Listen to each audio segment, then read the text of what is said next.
نحمد نصلی علی رسول الکریم اما بعد فاعوذ باللہ من الشیطان الرجیم بسم اللہ الرحمن الرحیم۔ ہم قرآن مجید کی تفسیر کر رہے ہیں اور سورہ البقرہ کی آیت نمبر 132 132 پر ہیں، تو انشاءاللہ ہم شروع کرتے ہیں۔ اعوذ باللہ من الشیطان الرجیم بسم اللہ الرحمن الرحیم۔ وَوَصَّى بِهَا إِبْرَاهِيمُ بَنِيهِ وَيَعْقُوبُ يَا بَنِيَّ إِنَّ اللَّهَ اصْطَفَى لَكُمُ الدِّينَ فَلَا تَمُوتُنَّ إِلَّا وَأَنْتُمْ مُسْلِمُونَ۔ اسی کی وصیت ابراہیم اور یعقوب نے اپنی اولاد کو کی کہ ہمارے بچوں، اللہ تعالیٰ نے تمہارے لیے اس دین کو پسند فرما لیا ہے، خبردار تم مسلمان ہی مرنا۔ تو یہ کیا تعلق ہے اس کا پیچھے سے؟ پیچھے ہم نے دیکھا کہ اللہ سبحانہ تعالیٰ نے جب بنی اسرائیل کے بارے میں ہمیں بہت سی باتیں بتائی، ان کے غلط رویے کے بارے میں بتایا، ان کی نافرمانیوں کے بارے میں بتایا، اور بتایا کہ اللہ نے ان کو چنا تھا،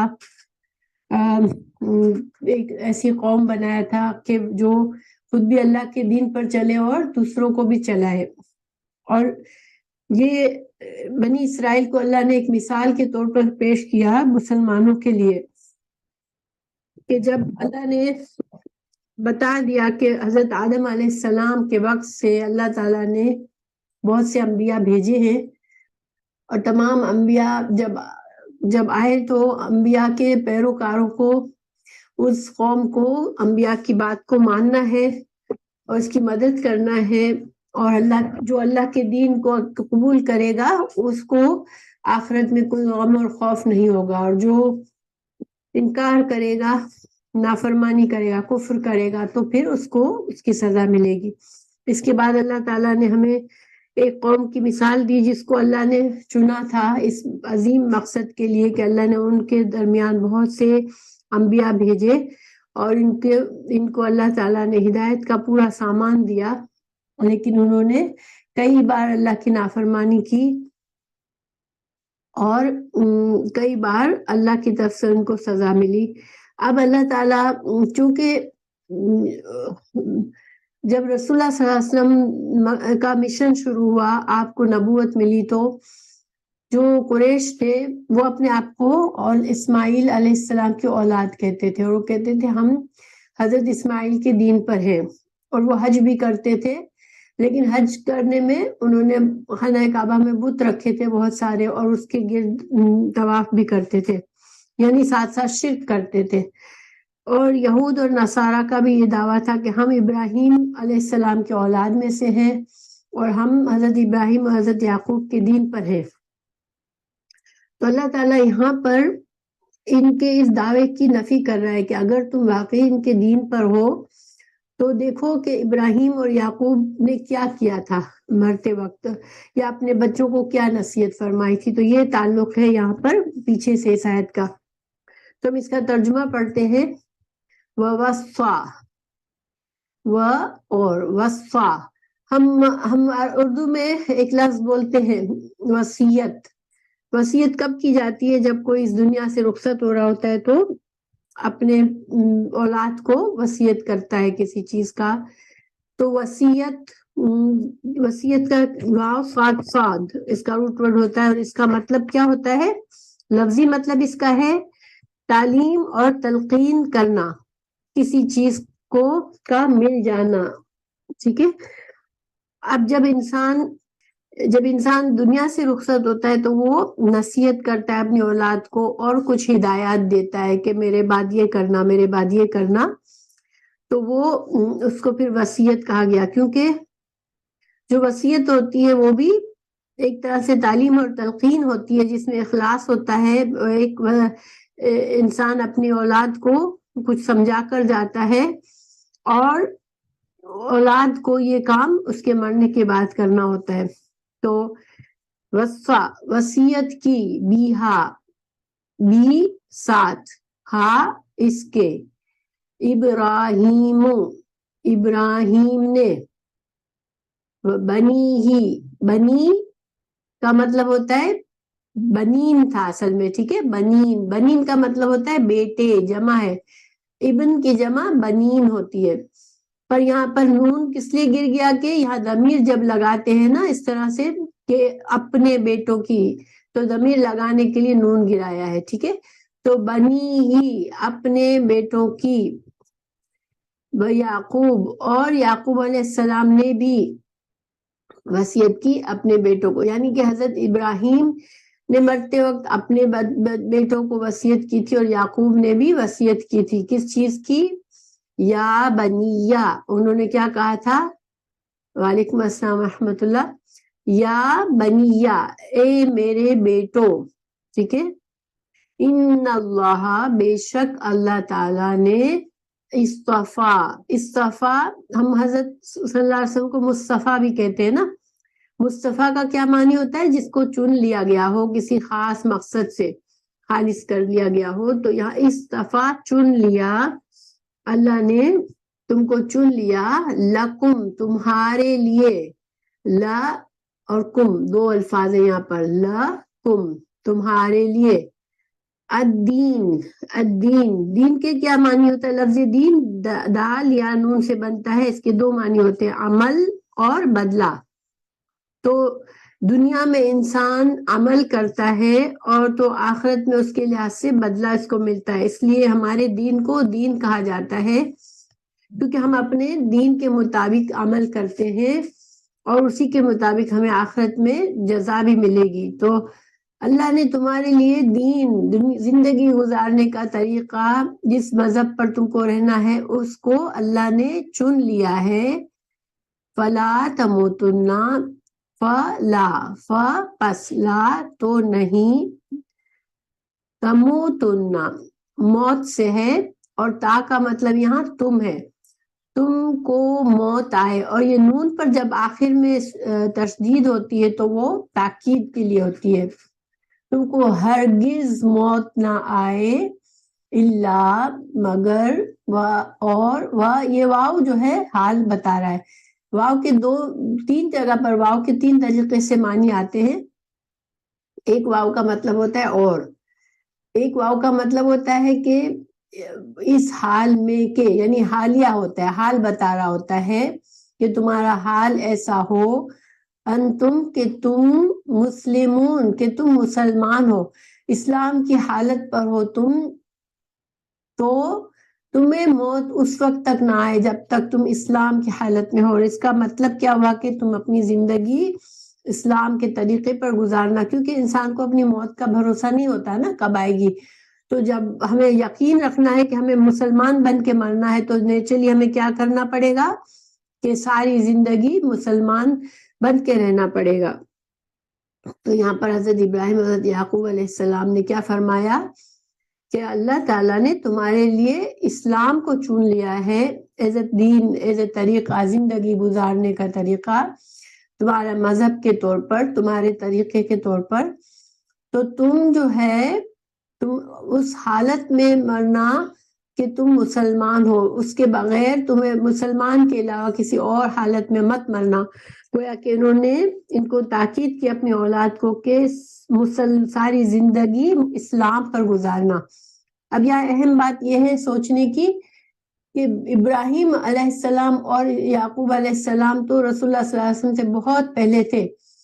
تو اسلام ہم کہتے ہیں کہ رسول اللہ صلی اللہ علیہ وسلم اسلام لائے، تو انہوں نے، حضرت ابراہیم اور یعقوب نے بھی اصل میں اسلام ہی کے طریقے پر تھے اور اپنی اولاد کو اسلام ہی کی تاکید کی تھی۔ اللہ تعالیٰ نے دوسری جگہ قرآن میں بھی فرمایا ہے، آل عمران 19 میں، ان الدین عند اللہ الاسلام، اللہ کے نزدیک اصل دین کیا ہے؟ اسلام ہی ہے، تو گویا ہمیں اس آیت سے یہ دلیل ملتی ہے کہ اللہ نے جو دین پسند کیا بندوں کے لیے وہ شروع سے ایک ہی دین ہے، اور وہ ہے توحید، اس میں ہر دین میں اللہ کے وحدانیت کا اور اللہ کی ہی، صرف اللہ کی فرما برداری کا ہی حکم دیا ہے، انبیاء البتہ ضرور اپنے احکامات انبیاء کو بتائے گئے اپنی قوم کے لیے، چونکہ حالات کے تحت اللہ تعالیٰ نے جس قوم کے لیے جس وقت جو کام مناسب سمجھا وہ حکم دیا، لیکن توحید کا طریقہ وہ سب تمام انبیاء نے یہی بتایا. اور اسلام کا مطلب بھی یہ ہے, سین لام میم کا مطلب ہوتا ہے اپنے فرما بردار بن جانا, اللہ کے لیے سپرد کر دینا اپنے آپ کو. تو مطلب یہ کہ اللہ کا جو دین ہے, جو اللہ کی فرما برداری کا دین ہے, ایک اللہ کے لیے ان کے فرما بردار ہو جانا, وہی دین جو ہے وہ اللہ نے شروع سے تمام انبیاء کو دیا, اور اسی کی انبیاء نے اپنی اولاد کو تاکید کی. تو وہ یہاں پر یہود اور نصارہ کے اس بات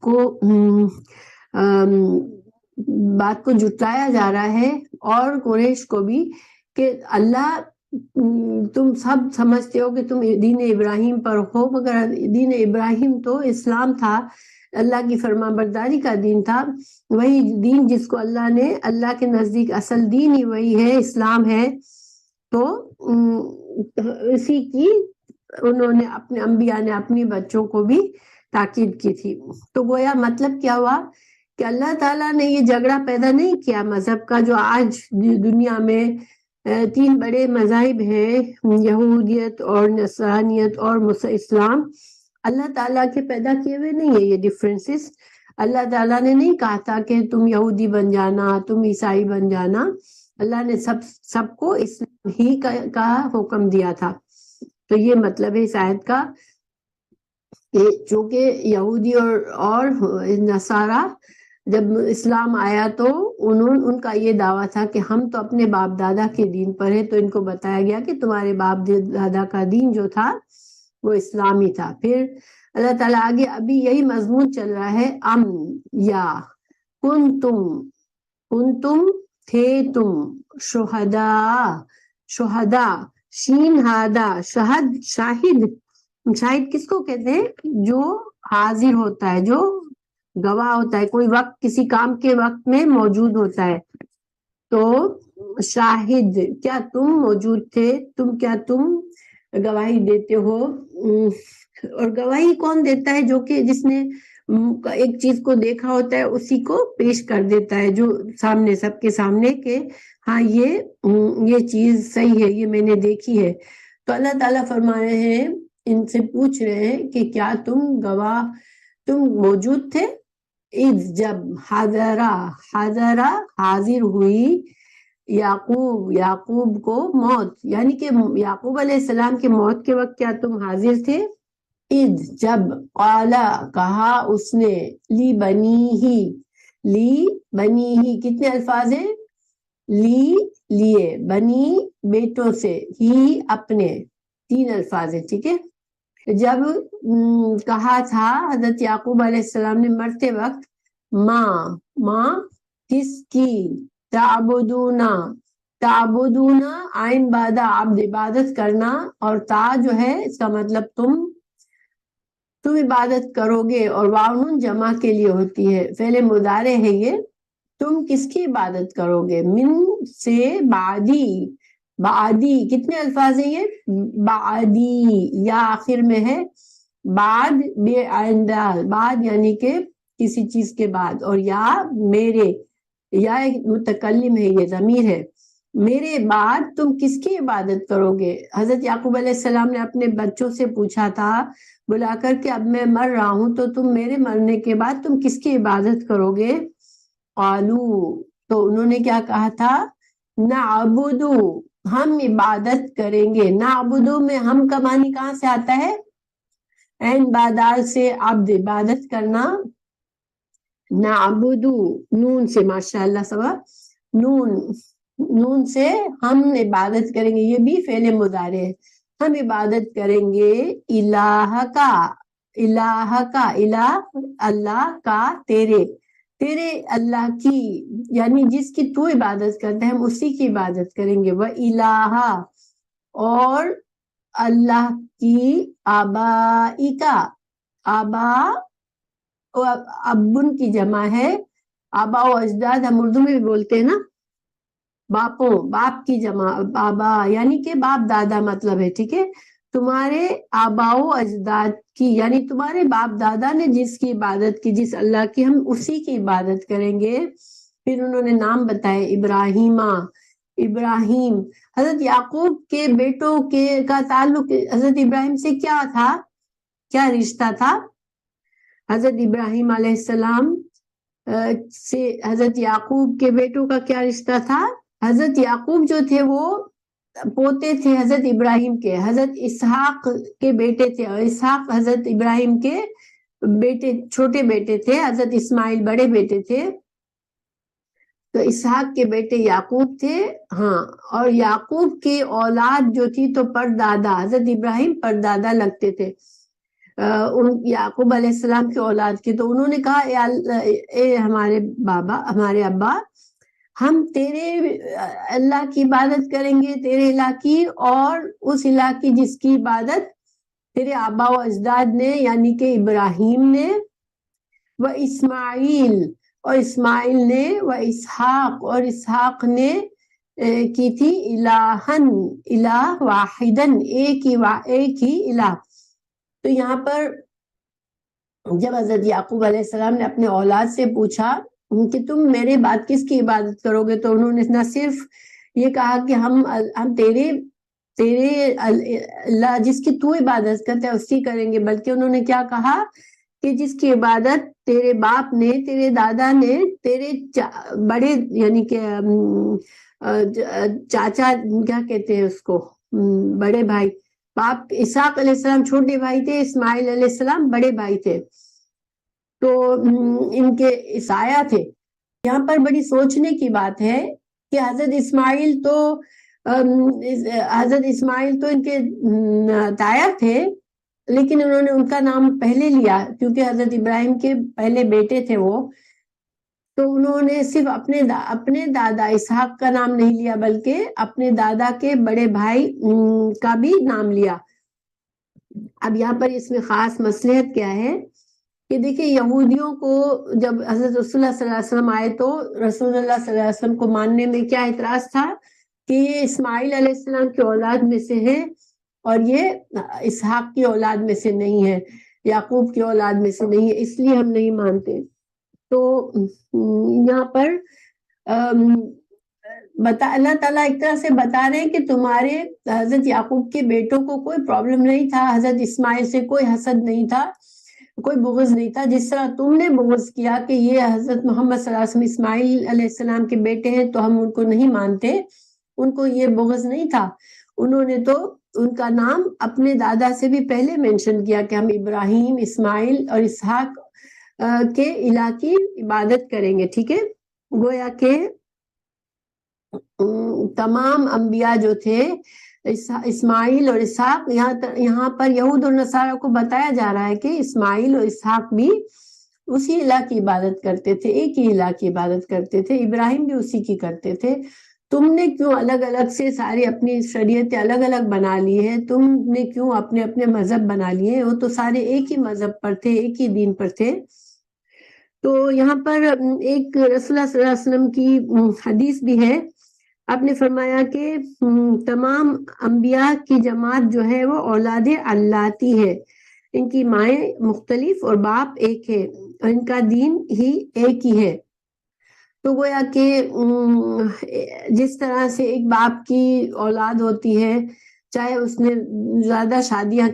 کی ہوں اور دوسری ماؤں سے ہو، لیکن وہ اولاد وہ آپس میں بھائی بھائیوں کا ہی رشتہ ہوتا ہے، ان کا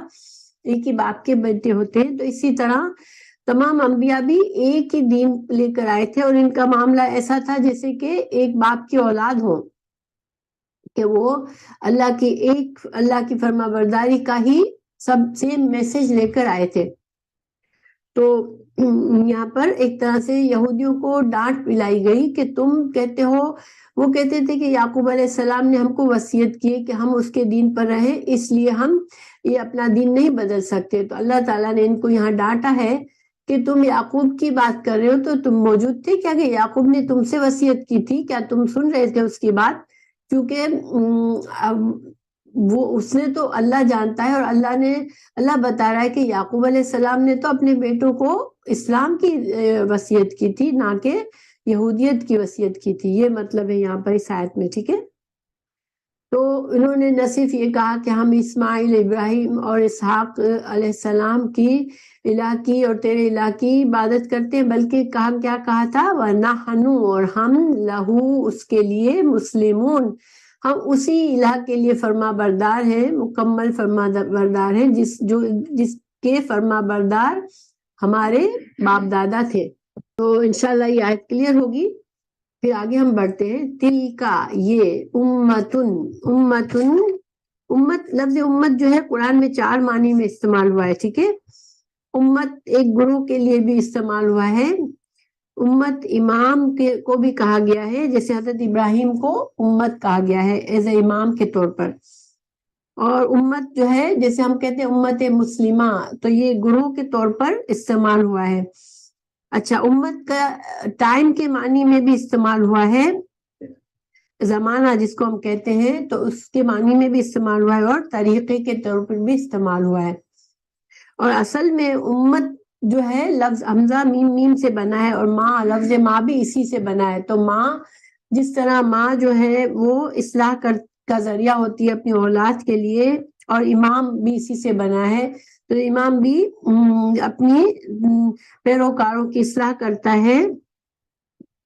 تو جب امت کوئی کسی ایک مذہب پر چلنے والے لوگ ہوتے ہیں، ایک شریعت پر چلنے والے، ان کو امت کہتے ہیں، کیونکہ وہ بھی ایک، جیسے ایک امام کے پیچھے ہوتے ہیں یہ لوگ، تو امت کہلاتے ہیں، اور ایک طریقے کے معنی میں بھی ہے اور وقت کے معنی میں بھی ہے۔ تو یہاں پر جو امت ہے، تلکا امتن، یہ گروہ کے معنی میں، ٹھیک ہے، کہ یہ ایک جماعت تھی، ایک گروہ تھا۔ تلکا، یہ، امتن، اور تلکا مذکر ہے یا مؤنث ہے؟ تلکا کا مطلب ہوتا ہے یہ اشارے کے لیے استعمال ہوتا ہے، جیسے ہادہ ہے، ہادہ بھی اشارے کے لیے ہوتا ہے۔ تلکا جو ہے، تلکا مؤنث ہے، اور ہادہ جو ہوتا ہے وہ مذکر ہوتا ہے، ٹھیک ہے۔ تو اور ذالکا جو ہوتا ہے وہ مذکر ہوتا ہے، اور تلکا مؤنث ہوتا ہے۔ ذالک الکتاب، ذالکا یہ کتاب، تو تلکا اس کا مؤنث ہے، ذالکا کا، ٹھیک ہے۔ یہاں پر مؤنث کیوں آیا ہے کہ لفظ امتن بھی مؤنث ہے، جب گول تا آخر میں ہوتی ہے وہ اسم مؤنث ہوتا ہے۔ تو عربی زبان میں مؤنث نام کے لیے مؤنث اشارہ استعمال ہوتا ہے، اور مؤنثی ضمیر استعمال ہوتی ہے۔ تو تلکا امتن قد، تحقیق، خلط لام یا، اور تا جو ہے مؤنث کا ہے، گزر گئی۔ خلط سے گزر کا معنی کیسے ہوا کہ جب انسان چلا جاتا ہے تو اس کی جگہ خالی ہو جاتی ہے، ٹھیک ہے۔ تو یعنی کہ وہ اپنی جگہ جو انہوں نے دنیا میں رکھی تھی، وہ اپنی جگہ خالی کر کے جا چکے ہیں۔ تلکا امتن قد خلط، جو تمہارے باپ دادا ہے جو تھے، یہ سارے جن کے حوالے دیتے ہو، جن پر تم فخر کرتے ہو کہ ہم تو فلاں کی اولاد ہیں، ہم تو فلاں کی اولاد ہیں، تو اب یہ امت تو گزر گئی ہے، ٹھیک ہے۔ لیے، اس کے، ماں جو، کسبت، جو انہوں نے کمائی کی۔ کسب کا مطلب ہوتا ہے انسان کی، جب انسان اپنی جو روزی کماتا ہے اس کو کسب کہتے ہیں، یا کوئی بھی عمل کرتا ہے جس کا بدلہ ملنے والا ہوتا ہے، جو عمل کر کے کوئی اجرت کمائی جاتی ہے، ان کو سب کو کسب۔ ہمارے جو ہم اعمال کرتے ہیں، نیک برے یا اچھے، وہ ہماری کمائی کہلاتے، کیوں؟ اس لیے کہ اس کا اجر ملے گا ہمیں، یا سزا یا جزا ملے گی۔ تو اللہ تعالیٰ فرما رہے ہیں کہ انہوں نے جو کمائی کی، جو محنت کی، جو اعمال کیے، تو وہ ان کے لیے تھے، اس کا اجر و ثواب ان کے لیے ہے، یا اگر انہوں نے کچھ غلط کیا تو سزا ان کے لیے ہے۔ وَلَكُمْ، اور تمہارے لیے، ماں جو، جو تم کمائی کرتے ہو اس کا اجر تم کو ملے گا۔ گویا یہاں پر کیا اللہ تعالیٰ فرما رہے ہیں، لوگ اپنے نسب پر بڑے فخر کرتے ہیں کہ ہم تو فلاں کی اولاد ہیں، فلاں کی اولاد ہیں، تو اللہ تعالیٰ فرما رہے ہیں کہ باپ دادا پر فخر کرنے کا کچھ فائدہ نہیں ہے۔ کیوں؟ کیونکہ اللہ تعالیٰ تمہارے نسب کو نہیں دیکھے گا، جب تم کو آخر میں قیامت کے دن تمہارا حساب کتاب ہوگا، تو اللہ تعالیٰ اعمال کے اس پر نظر رکھے گا. اللہ تعالیٰ یہ نہیں دیکھا کہ او اچھا یہ فلاں کا بیٹا ہے چلو اس کو جانے دو. نہیں، اللہ تعالیٰ کے نزدیک اللہ کے بندے سب برابر ہیں اور ہر انسان کو اس کی کمائی کا بدلہ ملے گا. اور یہاں پر یہود سے یہی بات، یہودی سے بات کی جا رہی ہے اور عیسائیوں سے، کیونکہ ان کو یہ بڑا زوم تھا کہ ہم تو انبیاء کی اولاد میں سے ہیں، ہم تو اللہ کے چنے ہوئے بندے ہیں. انہوں نے کہا کہ ہم تو اللہ کے پیارے ہیں، تو اس کا مطلب ہے کہ ہم کو کوئی آخرت کی فکر نہیں ہے، ہمیں کوئی ایسی سزا وزا نہیں ملے گی، اگر بہت ملی تو بھی کچھ دن کے لیے جہنم میں جائیں گے، پھر اللہ تعالیٰ ہمیں جنت میں ڈال دے گا. تو اللہ تعالیٰ نے فرمایا کہ یہ امت، یہ گروہ تمہارے باپ دادا جس کے پر تو فخر کرتے ہو وہ اب گزر چکا ہے اور انہوں نے اپنی کمائی کر لی اور ان کی کمائی کا اجر ان کو ملے گا اور تم جو کر کے آؤ گے اس کی کمائی کا اجر تمہیں ملے گا. ولا، اور نہ، تسألونا، تم سوال کیے جاؤ گے، سألا سوال کرنا، نہ تم سے پوچھا نہیں جائے گا، اما، ان اور ما دو الفاظ ہیں یہاں پر، اس سے نہیں، اس کے بارے میں نہیں پوچھا جائے گا، کانو تھے وہ یعملون، یہ جو تمہارے باپ دادا عمل کر رہے تھے، جو انہوں نے عمل کیا اس کے بارے میں تمہیں بالکل سوال نہیں کیا جائے گا کہ انہوں نے یہ غلط کیوں کیا یا انہوں نے صحیح کیوں کیا. تم سے قیامت کے دن کیا پوچھا جائے گا کہ تم کیا کر کے آئے ہو. ٹھیک ہے، وعلیکم السلام ورحمۃ اللہ. ملیہ، کوئی بات نہیں. تو گویا کہ یہاں پر اللہ تعالی ہمیں اور تمام، دیکھیں یہود و نصارہ کی اصلاح کی گئی یہاں پر کہ بتایا گیا کہ تم اس گمان میں ہو کہ ہم انبیاء کے بیٹے، ہمیں کچھ نہیں ہوگا. اور انسان جب اس طرح سوچتا ہے تو اس کی بڑی جرت بڑھ جاتی ہے، وہ پھر گناہ کرتے ہوئے گھبراتا نہیں ہے، سوچتا ہے کہ میرے باپ دادا تو نیک تھے. یا اسی طرح دیکھیں آج مسلمانوں میں بہت سے لوگ جس امام کو، جس پیر کو مانتے ہیں ان پر ان کو بھروسہ ہوتا ہے کہ یہ ہمیں بچا لیں گے، یہ ہماری سفارش کر لیں گے، مگر یا پھر اولاد پر کہ ہم تو بھائی سید ہیں، ہم تو فلاں ہیں، ہم تو فلاں ہیں تو ہم کو جنت ملے گی. نہیں، ایسا اللہ تعالیٰ نے صاف انکار کر دیا کہ نہیں، جو انسان جو کما کر آئے گا بس اس کو اس کا بدلہ ملے گا. تمہارے بڑے نسب سے اللہ تعالیٰ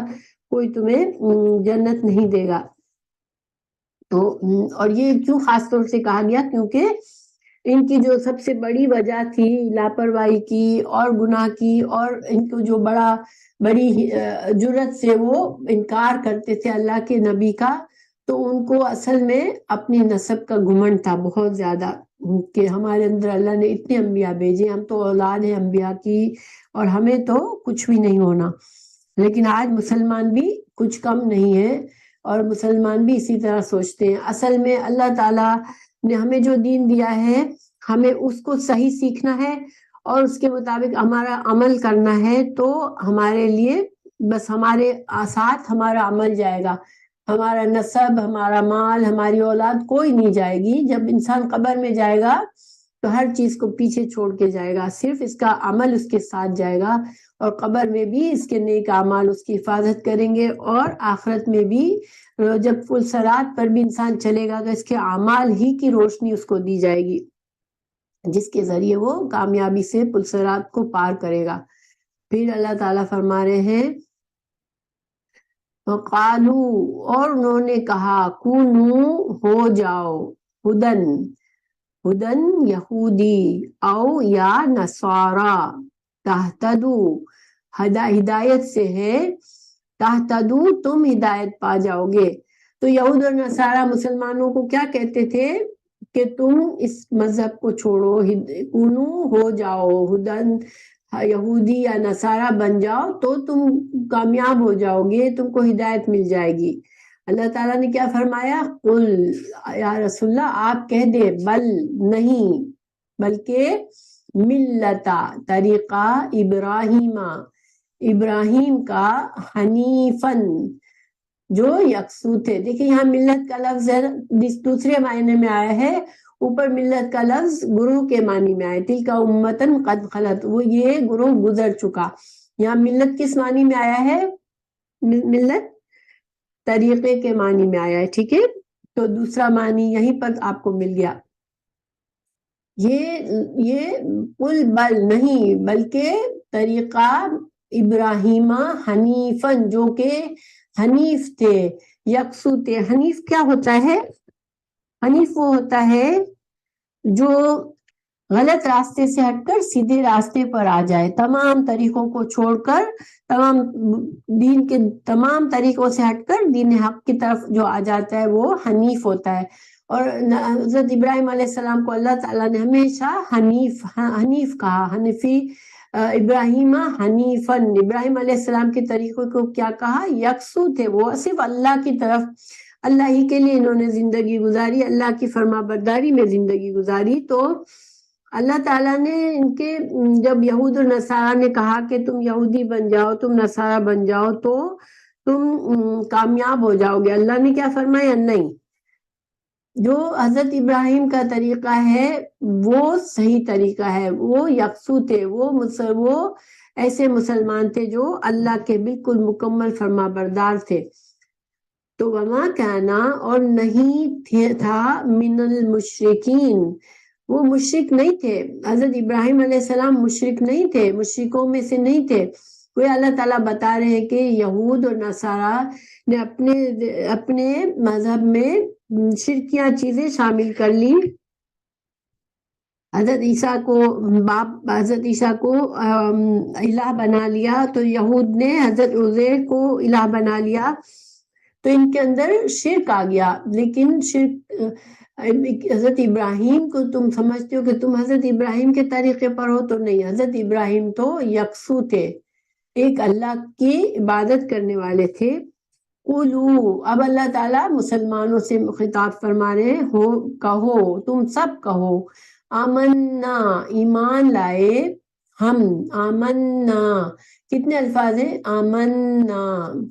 نون الف نا سے ضمیر ہے ہم. آمن ایمان لائے، نا ہم، دو الفاظ ہیں. آمن نا ایمان لائے ہم،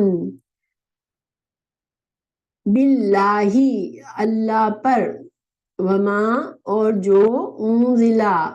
نازل کیا گیا، الینا الا اور نا ہماری طرف، الا کا مطلب طرف، نا ہماری طرف، وما اور جو، انزلہ نازل کیا گیا، الا طرف، ابراہیم و اسماعیل و اسحاق و یعقوب، والاسباط، اسباط کہتے ہیں اولاد کو، بچے اور بچوں کے بچے، یہ سب اپنی اولاد کے اولاد، ان کو سب کو اسباط کہتے ہیں. یعنی قبیلہ جب بنتا ہے، باپ سے باپ، پھر اولاد، پھر بچے، ان کے بچے، پھر ان کے بچے، تو ایک قبیلہ بن جاتا ہے، اس کو اسباط کہتے ہیں. تو اللہ تعالیٰ ہمیں مسلمانوں کو کیا تعلیم دے رہے ہیں کہ تم، یہود اور نصارہ نے تو مختلف باتیں کہی، اپنے آپ کو حضرت ابراہیم کے طریقے پر کہا، مگر اپنا طریقہ خود سے بنا لیا، کتابوں میں تحریف کر دی. تم کو کیا کہنے کا ہے؟ تم کو یہ کہنے کا ہے اور یہ یقین رکھنے کا ہے کہ تم جو کچھ رسول اللہ صلی اللہ علیہ وسلم کو دیا گیا، تم اس پر بھی ایمان لاتے ہو، اور تم اس کو بھی سچا مانتے ہو جو ابراہیم علیہ السلام، اسماعیل علیہ السلام، اسحاق علیہ السلام، یعقوب، اور یعقوب کی اولاد میں سے جتنے پیغمبر آئے،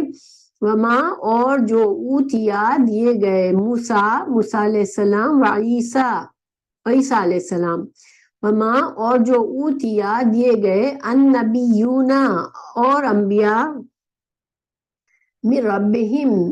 من سے، ربہم اپنے رب کی طرف سے.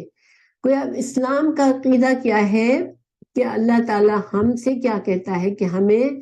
تمام انبیاء کو سچا ماننا ہے. جن انبیاء کا نام آیا قرآن میں اور جن کے بارے میں بتایا گیا کہ اللہ کے انبیاء آئے ہیں، کچھ کے نام بتائے، کچھ کے نہیں بتائے، تو ہم یہ یقین رکھتے ہیں کہ اللہ نے جتنے انبیاء بھیجے، جتنی کتابیں بھیجی، وہ سب اللہ کی طرف سے تھی، سچ تھی، ہم اس پر ایمان لاتے ہیں. لیکن اب ہمارے عمل کے لیے کیا ہے؟ قرآن اور حدیث. کیوں؟ کیونکہ ہم اب دوسری شریعتوں پر ہم عمل اس لیے نہیں کر سکتے کہ اللہ تعالیٰ کا یہ طریقہ ہے کہ جب اللہ تعالیٰ جب ایک نبی بھیجتا ہے تو جب اس کو شریعت دی جاتی ہے تو پچھلی شریعت کو پھر یہ شریعت منسوخ کر دیتی ہے. نئی شریعت اللہ تعالیٰ کو جو احکامات اپڈیٹ کرنے ہوتے ہیں، جن میں تبدیلی کرنی ہوتی ہے، جن کو بڑھانا ہوتا ہے، جو کچھ بھی کرنا ہوتا ہے، اب اللہ تعالیٰ آخری نبی صلی اللہ علیہ وسلم کو اب دے دیا. تو اب ہمیں عمل کے لیے کہاں دیکھنا ہے؟ قرآن اور حدیث کو. لیکن ایمان کے لیے ہمیں کیا دیکھنا ہے؟ کہ اللہ تعالیٰ کہ کسی نبی کا انکار ہمیں نہیں کرنا، نہ ہمیں کسی اللہ کی کتاب کا انکار کرنا ہے. کیوں؟ کیونکہ یہ ہمارے ایمان کا حصہ ہے کہ آمنت باللہ ورسولہ وملائکتہ وکتابہ. ہمیں اللہ کے تمام انبیاء پر، اللہ کے فرشتوں پر، اللہ کی کتابوں پر ایمان لانا ہے کہ اللہ نے بندے کو پیدا کر کے کبھی بھی اکیلا نہیں چھوڑ دیا اس کے حال پر، بلکہ اللہ تعالیٰ نے ہمیشہ انبیاء کو بھیج کے اپنے بندوں کی رہنمائی کا سامان کیا ہے. ہاں البتہ ہمیں جو ہے ہمیں عمل کے لیے ہمیں رسول اللہ صلی اللہ علیہ وسلم کو ماننا ہے. اور یہ آیت ہمیں یہ بھی نہیں انکار کرتی کہ انبیاء کے درجات میں فرق نہیں تھا، یہ ہمیں نہیں بتایا گیا یہاں پر. ہاں البتہ درجات اللہ کی طرف سے تھے. ہمیں دوسرے انبیاء کے بارے میں بحث نہیں کرنے کی کہ وہ ہمارے نبی تو تمہارے نبی سے زیادہ بڑے درجے پر تھے، یہ ہمارا کام نہیں ہے. ہم سب کی عزت کرتے ہیں، ہم سب پر ایمان لاتے ہیں. البتہ اللہ نے مختلف انبیاء کو درجات دیے، وہ اللہ کی مرضی تھی، ہم اس کو بھی مانتے ہیں کیونکہ اللہ تعالیٰ نے ہمیں قرآن میں ہی بتایا کہ اللہ تعالیٰ جو ہے وہ اس نے درجات بنائے ہیں. ہمارے نبی صلی اللہ علیہ وسلم جو ہیں وہ سردار ہیں تمام انبیاء کے. یہ بھی ہمارا ایمان ہے، لیکن ہمیں اس پر کوئی فخر نہیں کرنے کا ہے کہ وہ ہمارے، اور کسی کو تانا نہیں دینے کا ہے کہ ہمارے نبی تمہارے نبی سے بہتر ہے. کیوں؟ کیونکہ سب اللہ کے چنے ہوئے بندے تھے اور سب نے اللہ کے دین کی خدمت کی اور سب نے توحید کا پیغام پہنچایا. یہود و نصارہ کا ایک جرائم میں سے یہ جرم بھی تھا کہ وہ انبیاء میں فرق کرتے تھے، بعض کو جھٹلاتے تھے، بعض کو مانتے تھے، بعض کو قتل کرتے تھے اور بعض کے ساتھ دشمنی رکھتے تھے. تو یہ طریقہ مسلمان کا نہیں ہوتا. ٹھیک ہے، تو اللہ تعالیٰ نے فرمایا لا نفرق، ہم نہیں فرق کرتے بین احد، کسی کے بھی درمیان، منہم، ان انبیاء میں سے، وَنَحْنُ، اور ہم، لہو، اور اس کے لیے، لہو ضمیر واحد کیے صرف اللہ کے لیے، مسلمون، فرما بردار ہے، اور ہم صرف اللہ کے فرما بردار ہیں. اور چونکہ اللہ نے ہی ہمیں فرمایا تمام انبیاء پر ایمان لانے کو، تو ہم سب پر ایمان لاتے ہیں. پھر اللہ تعالیٰ آگے فرما رہے ہیں فَإِن، پھر اگر، آمنو، ایمان لائے، بِمِثْلِ، مانند اس کے، ماں جو، آمن تم، ایمان لائے تم، بھی، ساتھ اس کے. اللہ تعالیٰ اب صحابہ کرام کو ریفر کر رہے ہیں کہ تم نے جس طرح، صحابہ کا ایمان ایسا تھا کہ ہمارے لیے سب کے لیے ایک مثال ہے. تو صحابہ کے ایمان کی یہاں تعریف کی گئی کہ جس طرح صحابہ کرام تم ایمان لائے ہو خالص اللہ پر اور رسول اللہ صلی اللہ علیہ وسلم کی مکمل فرما برداری، تو اگر اس طرح سے یہ یہود اور نصارہ ایمان لے آئے، فقد، تو تحقیق، اہتدوا، تو وہ بھی ہدایت پا گئے. یعنی اب جو رسول اللہ صلی اللہ علیہ وسلم کے وقت میں جو قومیں تھی ان کو مثال پیش کی گئی کہ دیکھو یہ صحابہ کرام کی طرح اگر وہ تم لوگوں کا ایمان ہے تو تم بھی پھر ہدایت پر ہو. ایک مثال پیش کر دی گئی کہ کیسا ایمان درکار ہے. اور آف کورس ہمارے لیے بھی صحابہ کا ایمان جو تھا وہ ہمارے لیے بھی ایک مثال ہے کہ ہم ان کی طرح فرما بردار ہو جائیں، اللہ کے مکمل فرما بردار ہو جائیں. وَإِن تَوَلَّوْا، پھر اگر وہ منہ موڑے، فَإِنَّمَا، تو بے شک، انما اصل میں تو الفاظ ہیں مگر ان کو ایک کی طرح استعمال کیا جاتا ہے. ٹھیک ہے، جب ان کو جوڑ کے کیا جاتا ہے تو یہ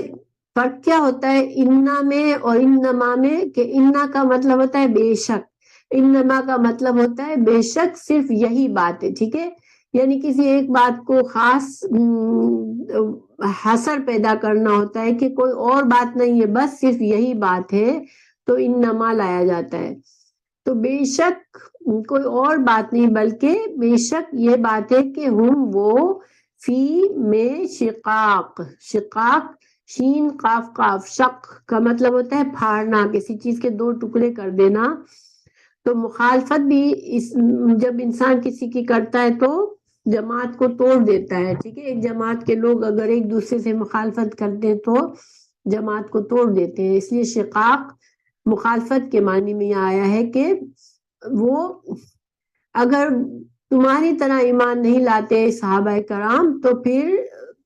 تمہاری طرح اگر ایمان لائے تو ہدایت پر ہیں، اور اگر وہ تم نہیں مانتے، اگر منہ موڑتے ہیں تو پھر کیا ہے کہ وہ مخالفت میں ہے، وہ ضد میں ہے۔ فَسَيَكْفِيكَهُمُ اللَّهُ، فَسَيَكْفِيكَهُمُ اللَّهُ، یہاں پر یہ بڑا لفظ ہے، پس سا کا مطلب ان قریب، یکفی کافی ہوگا، کا تجھ کو، ہم اللہ ان سے، اللہ اللہ، تو ان قریب تمہارے لیے کافی ہوگا ان کے مقابلے میں اللہ، ٹھیک ہے، یہ مطلب ہے۔ تو کتنے الفاظ ہوئے؟ پس سا ان قریب، یکفی وہ کافی ہوگا، کا تجھ کو، ہم ان کے مقابلے میں اللہ اللہ۔ تو اللہ تعالیٰ یہاں پر مسلمانوں کو تسلی دے رہے ہیں کہ یہ جو یہود و نصارہ تمہارے لیے اتنی مشکلات کھڑی کر رہے ہیں، تمہارے لیے اتنی مخالفت کر رہے ہیں، تو تم یہ دیکھو کہ تم ہدایت پر ہو، اور اگر یہ ہدایت چاہتے ہیں تو وہ تمہارے طریقے پر آئیں گے تو ہدایت یافتہ ہیں، ورنہ وہ مخالفت میں ہیں، مگر تم پھر ان کی مخالفت سے مت ڈرو، اللہ ہی ان کو کافی ہو جائے گا۔ اور واقعی میں کیا ہوا، کچھ عرصے کے بعد ہی یہود کے جو 3 قبائل تھے مدینہ میں، تو ان میں سے 2 مسلمانوں سے انہوں نے شرارتیں کی، اور فائنلی جنگ ہوئی اور ان کو ہار ہوئی اور ان کو جلاوطن کیا گیا، اور ایک قبیلے کے ساتھ ان کے لوگ سارے مارے گئے، ان کو مارا گیا سب کو، اور ان کی عورتوں کو غلام بنا کے بیچ دیا گیا۔ تو گویا یہ سب کیوں ہوا؟ کیونکہ انہوں نے بلا وجہ کی مخالفت کی، ضد کی، اللہ کے دین میں رکاوٹیں پیدا کی، مسلمانوں سے دشمنی کی، رسول اللہ صلی اللہ علیہ وسلم کو قتل کرنے کی کوشش کی، اسلام کو ہر طرح سے روکنے کی کوشش کی، تو آخر کار کیا ہوا کہ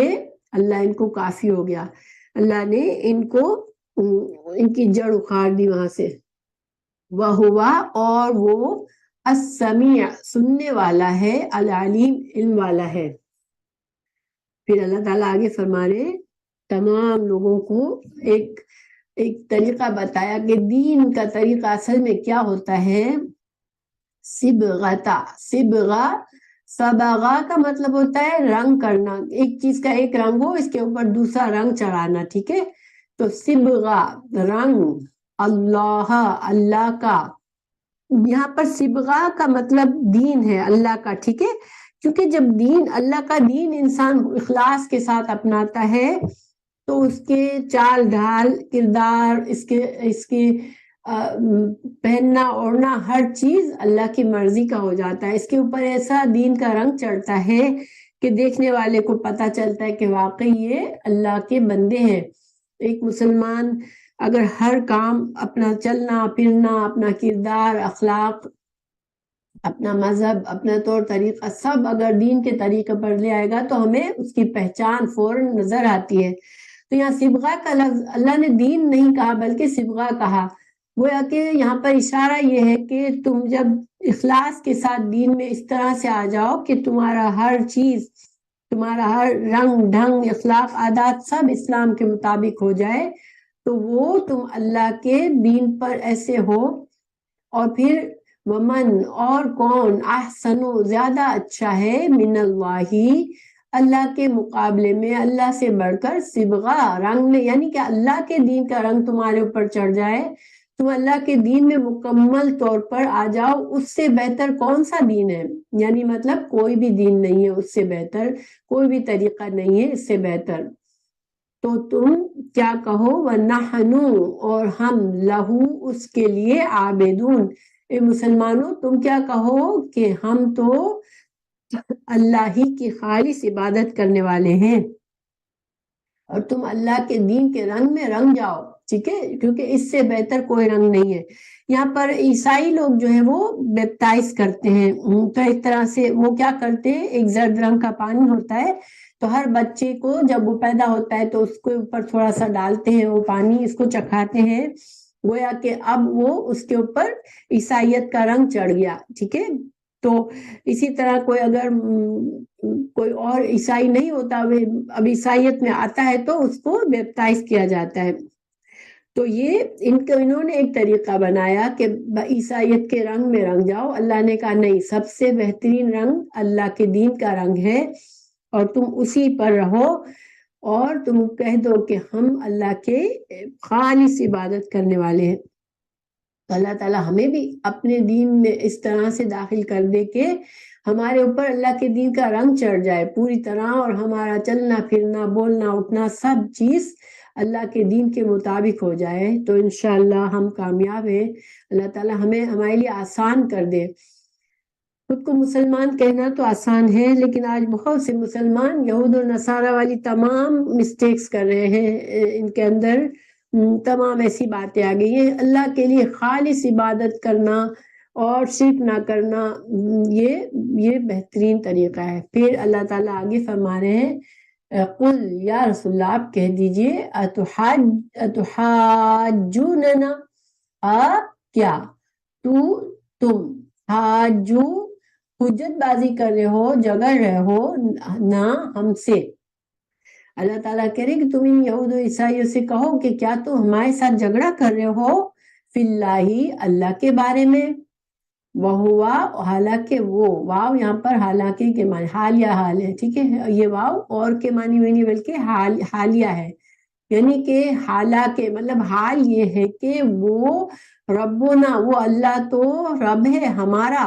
وہ ربکم، اور وہ تمہارا بھی رب ہے، اور تم دیکھیں ایک ہی رب ہے، تو پھر اللہ کا دین بھی ایک ہی ہے، تو تم ہم سے کیوں الگ مذہب کر کے جا رہے ہو، الگ جا رہے ہو، اور تم ہم سے کیوں جھگڑا کر رہے ہو؟ اللہ تو رب تمہارا بھی ہے، وہ ہمارا بھی ہے، وَلَنَا، ہاں البتہ ہمارے لیے، اعمالنا، ہمارے اعمال ہے، اللہ تعالیٰ ہمارے بھی اعمال دیکھ رہا ہے، اور ہمیں ہمارے اعمال کے مطابق جزا ملے گی، وَلَكُمْ، اور تمہارے لیے، اعمالکم، تمہارے اعمال ہے، تو نحن، مگر ہم تو لہو، اس کے لیے، مخلصون، خالص ہیں، ہم تو بالکل مخلص ہیں اللہ کے دین پر، بالکل خالص کر لینا، کسی چیز کو جب خالص کرتے ہیں تو کیا ہوتا ہے، اس کے اندر کوئی آمیزش نہیں رہتی، وہ ہمارے اندر، ہمیں اللہ نے یہاں پر کیا بتا رہے کہ تمہارا دین خالص ہونا چاہیے اللہ کے لیے، اس سے کوئی شرک یا آمیزش مت کرو، کسی اور کو مت داخل کرو۔ تو اللہ تعالیٰ نے یہاں پر رسول اللہ صلی اللہ علیہ وسلم سے فرما دیا کہ یہ تم یہود و نصارہ سے کہہ دو کہ تم دین کے بارے میں ہم سے جھگڑتے ہو، تم سوچتے نہیں ہو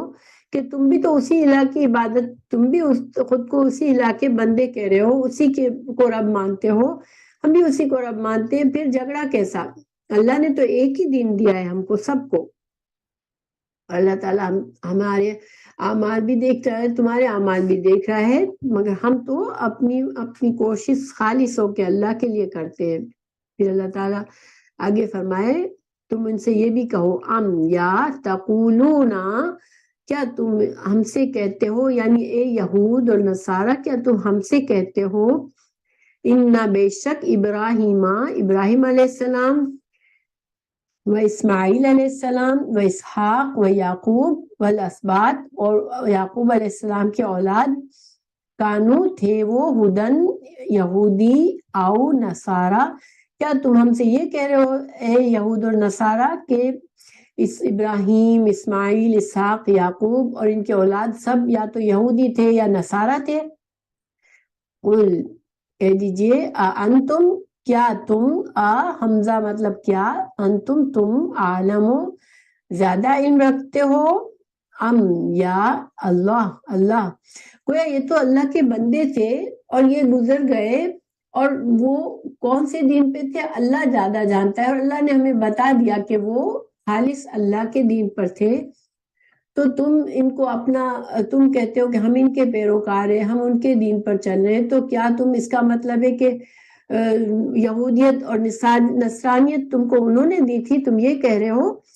تو تم زیادہ جانتے ہو یا اللہ جانتا ہے؟ جبکہ اللہ کہہ رہا ہے کہ یہ سارے اللہ کے مخلص بندے مسلمان تھے۔ اللہ تعالیٰ آگے فرما رہے ہیں، ظاہری بات ہے کہ اب اس کا جواب یہودی اور نصارہ کیا دیں گے؟ ٹھیک ہے، کہ وہ کہیں گے، وہ پھر بھی کہیں گے کہ ہم نہیں وہ تو یہودی تھے، یہودی کہیں گے نو یہودی تھے، نصارہ کہیں گے نو نصارہ تھے۔ تو اگر وہ ایسا کہیں گے تو پھر کیا کر رہے ہیں وہ، ومن اور جو کوئی اظلم بڑا ظالم ہے، ممن اس سے جو کتما چھپائے، شہادتن گواہی کو، عندہ اپنے پاس، من اللہ اللہ کی طرف سے۔ تو گویا پھر اگر وہ تم سے بھی جھگڑ رہے ہیں اور یہ کہہ رہے ہیں نہیں یہود اور نصارہ تھے یہ، تو گویا کہ وہ ان چیزوں کو چھپا رہے جو ان کی کتاب میں تھی، تورات اور انجیل میں بھی ان لوگوں کو مسلمان ہی کہا گیا تھا، خالص اللہ کے دین پر کہا گیا تھا۔ تو اگر وہ اس سے کچھ الگ بتا رہے ہیں کہ نہیں یہودیت تو آغاز تو ابراہیم سے ہوا ہے، ہم ان کے پیچھے چل رہے ہیں، یعقوب علیہ السلام کی وصیت پر چل رہے ہیں، تو گویا یہ کہ وہ ان باتوں کو اپنی کتاب میں چھپا رہے ہیں جو گواہی اللہ نے ان کو کتاب میں دی تھی کہ یہ سارے انبیاء جو تھے اسلام پر تھے، اور رسول اللہ صلی اللہ علیہ وسلم بھی اسلام کا دعوت دے رہے ہیں، تو یہ ساری باتیں یہ چھپا رہے ہیں۔ تو اللہ تعالیٰ فرما رہے ہیں کہ کون پھر بڑا ظالم ہو سکتا ہے جو اللہ کی کتاب سے باتیں چھپائے اور غلط دعوے کرے، اور ان لوگوں کو ابراہیم، اسماعیل، اسحاق اور یعقوب کو یہود اور نصارہ بنا کر بتائے، تو یہ پھر اس سے ظالم بڑا کون ہو سکتا ہے؟ پھر اللہ تعالیٰ فرمائے وَمَا اللَّهُ اور نہیں ہے اللہ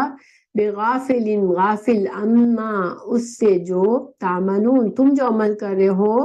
اللہ کوئی غافل نہیں ہے، اللہ کا علم ہر چیز پر ہے اور اللہ جانتا ہے تم کیا کر رہے ہو۔ تو گویا ان آیات میں یہود اور نصارہ کا پردہ بالکل چاک کر کے سامنے رکھا گیا، خاص طور سے یہود زیادہ تعداد میں تھے مدینہ میں، اور ان کے جو دعوے تھے ان کے ہماری تورات پر ہم چل رہے ہیں اور ہمارے دادا یعقوب کے طریقے پر چل رہے ہیں، تو یہ سارے غلط دعوے تھے۔ نہ تو یعقوب علیہ السلام یہودی تھے، نہ تو تورات نے یہودیت کی تم کو تعلیم دی، تو تم تو پھر سب کچھ غلط دعوے کر رہے ہو، اور اگر ایسا کچھ کر رہے ہو تو پھر اللہ کیا نہیں جانتا تمہارے ان جھوٹ کو، تمہارے ان گھڑی ہوئی باتوں کو اللہ نہیں جانتا، تمہارے ان غلط دعووں کی حقیقت کو نہیں جانتا؟ تو ایک طرح سے ان کو دھمکی دی جا رہی ہے کہ تم خبردار ہو جاؤ، تم کو سزا ملے گی تمہارے اس جھوٹ کی۔ پھر اللہ تعالیٰ آگے پھر وہی آیت دہرا رہے ہیں، تلک امۃ قد خلت لہا ما کسبت ولکم ما کسبتم ولا تسألون عما كانوا يعملون، جو ابھی تھوڑی دیر پہلے اللہ نے فرمایا تھا کہ یہ گروہ تو گزر گیا جو تمہارے باپ دادا کا تھا، اور انہوں نے جو کچھ کمائی کی ان کو وہ ان کا اجر ان کو ملے گا، اور تم جو کر رہے ہو یہ سارے جھوٹ گڑھ رہے ہو، غلط کام کر رہے ہو، جو کفر کر رہے ہو، تو اس کا اجر تمہیں، اس کا بدلہ، اس کی سزا تمہیں ملے گی، اور تم سے کوئی ان کے بارے میں نہیں پوچھا جائے گا۔ قیامت میں ہر انسان کو اس کا اپنے اعمال بتانا پڑے گا۔ تو گویا ایک بار پھر ان پر واضح کر دیا کہ تم نسب پر فخر کر کے اتنے بڑے، اتنا زیادہ تم اپنے زوم میں نہ آ جاؤ، اتنے زیادہ اوور کانفیڈنس نہ کر لو کہ تم اللہ کو ناراض کرنے کے کام کر رہے ہو، تو تمہیں پھر جواب دینا پڑے گا۔ اور یہ اللہ تعالیٰ نے یہ بات دوسری جگہ بھی فرمائی ہے، سورہ فاطر 18 میں اللہ نے فرمایا وَلَا تَزِرُ وَازِرَةٌ وِزْرَ أُخْرَىٰ، کوئی وزن اٹھانے والا کسی کا بوجھ نہیں اٹھائے گا، کہ ہر انسان اپنے عمل کا بوجھ اٹھائے گا آخرت والے دن۔ اور پھر دوسری جگہ سورہ نجم میں فرمایا وَأَن لَيْسَ لِلْإِنسَانِ إِلَّا مَا سَعَى، کہ آخرت میں انسان کے لیے بس وہی حاضر ہوگا جو اس نے جس چیز کی بھاگ دوڑ کی ہوگی، جو اس نے کمایا ہوگا دنیا میں، ساری کوششیں جس چیز پر گزاری ہوگی وہی اس کو حاصل ہوگا۔ تو تمام باتوں کا خلاصہ ہمارے لیے کیا ہے؟ ہم امت مسلمہ وہ دیکھیں، اب ہماری امت جو ہے وہ ہمیں ایک نمونہ بننے کا ہے، کیونکہ ہمیں نہ صرف آخری امت کو چنا ہے اللہ نے اس لیے کہ ہم اللہ کے دین پر چلے، بلکہ اس لیے کہ تمام انسانوں تک اس دین کا پیغام پہنچائے۔ تو اگر جب تک ہم خالص دین نہیں پہچانیں گے، قرآن اور حدیث کا علم سیکھ کر ہم اصل صحیح دین کو نہیں پہنچیں گے، جب تک ہم کسی بھی ہمیں جو کچھ بتا دیا گیا سینہ در سینہ ہمیں جو بھی علم دے دیا گیا، پتہ نہیں صحیح علم ہے صحیح غلط علم ہے، جو کچھ بھی ہم اس پر چپ چاپ چلتے رہیں گے تو تمام دنیا تو ہمیں ہمارے اعمال سے پہچانے گی۔ دیکھیے دنیا والے، دوسرے مذہب والے قرآن کو تھوڑی پڑھتے ہیں بیٹھ کر، حدیث کو تھوڑی پڑھتے ہیں کہ وہ سمجھے کہ اللہ کا دین کتنا پیارا ہے، وہ اللہ کا خالص دین کیسا ہے۔ وہ تو ہم مسلمانوں کو دیکھتے ہیں اور پھر وہ سمجھتے ہیں کہ اسلام میں بھی تو اتنی خرابیاں ہیں، اتنی برائیاں ہیں، تو وہ یار کوئی بھی مذہب اپنا لو تو اس اوکے، سارے مذہب برابر ہیں، مگر اللہ کا مذہب، اللہ کا دین سب سے بہتر ہے اور برتر ہے، اور وہی اصل دین ہے۔ مگر یہ دوسرے لوگوں کو کون بتائے گا؟ اگر امت مسلمہ جگہوں میں پڑی رہے گی، اپنے اپنے اماموں کے پیچھے لڑتی جھگڑتی رہے گی، ایک ایک فرقہ الگ بنا کے بیٹھے گی، تو دوسرے لوگوں کو صحیح دین کب پتہ چلے گا کہ اللہ کا دین کیا ہے؟ اور یہی دین اللہ نے شروع سے انسانوں کے لیے چوز کیا، یہ کون بتائے گا لوگوں کو؟ تو امت مسلمہ پر بڑی ذمہ داری ہے۔ اللہ تعالی ہمیں توفیق دے اور ہمیں علم دے کہ ہم صحیح دین کو سیکھیں، اپنی اولادوں کو سکھائیں، اور جتنے لوگوں کو آگے تک پہنچا سکتے ہیں پہنچائیں، تاکہ دنیا کو صحیح اللہ کے دین کا پتہ چلے، اور ہمارے ذریعے ہمیں جو ذمہ داری دی گئی ہے اس دین کو آگے بڑھانے کی، ہم اس کو کسی نہ کسی حد تک اپنی کوشش کے مطابق، اپنی صلاحیت کے مطابق اس کو پورا کریں انشاءاللہ۔ تو اللہ تعالی ہم سب کی حفاظت کرے اور ہمیں صحیح دین کی سمجھ بھی دے، اس پر عمل کرنے والا بنائے، آمین۔